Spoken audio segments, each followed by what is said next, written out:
Bonjour, je m'appelle Emmanuel Grégoire, je suis député de Paris. Je me trouve ici au centre de l'Oursine de l'Université Paris 1 à l'occasion d'une distribution alimentaire en faveur des étudiants et je veux ici m'exprimer sur la situation du logement. J'ai signé avec ma collègue Céline Hervieux, députée de Paris, une tribune pour nous alarmer de la situation du logement à Paris.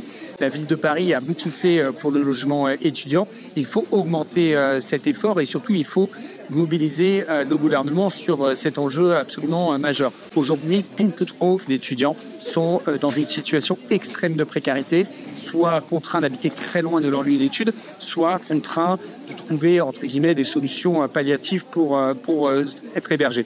Et nous avons, dans cette tribune, proposé plusieurs choses. D'abord, lutter contre les près de 200 000 logements qui sont vacants à Paris. Il y en a partout en France, des logements qui sont vides ou qui sont détournés de l'usage de l'habitat principal au profit de résidences secondaires, parfois de meublés touristiques. Ce n'est pas acceptable dans un tel moment de tensionnellement qu'il y ait une massification d'un détournement du logement. Et puis, deuxième chose, il faut augmenter la fiscalité pour inciter à remettre ces logements sur le marché. Et enfin, nous faisons la proposition que dans les zones tendues, il puisse y avoir une augmentation significative des APL.